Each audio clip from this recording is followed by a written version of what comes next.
Mister Niyas Joseph, മറ്റ് അധ്യാപകർ, പ്രിയപ്പെട്ട കുട്ടികളെ, നമ്മളിന്ന് ഹിരോഷിമ ഡേ ആയിട്ട് ആചരിക്കുന്നത്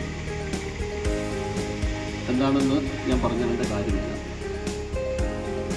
രണ്ടാം ലോക മഹായുദ്ധത്തിൽ പങ്കെടുക്കാതിരുന്ന അമേരിക്ക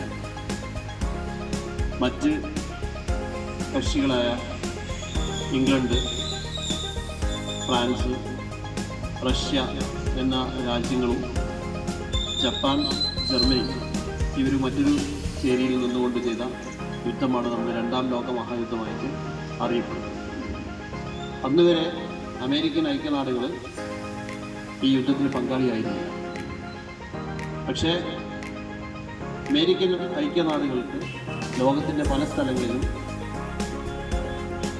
സൈനിക താവളങ്ങൾ, ജപ്പാനിൻ്റെ തൊട്ടടുത്തുള്ള പേൾ ഹാർബർ എന്ന് പറയുന്ന ഒരു ഐലൻഡിൽ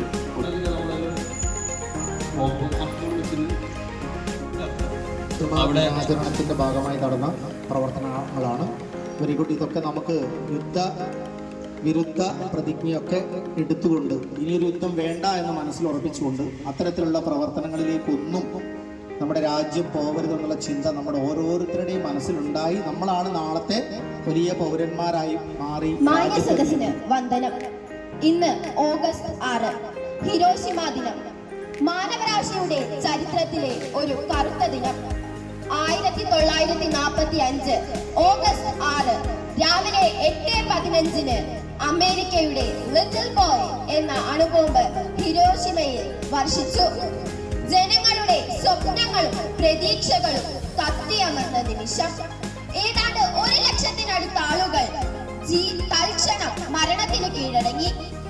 എത്രയോ പേർ അണുവികിരണത്തിന്റെ ആഘാതത്തിൽ മാരക രോഗങ്ങൾ വന്ന് മരണമടഞ്ഞു. ഓഗസ്റ്റ് 9 ആറ്റ്മാൻ എന്ന അണുബോംബ് നാഗസാക്കി എന്ന പട്ടണത്തെയും ചുട്ട് ചാമ്പലാക്കി.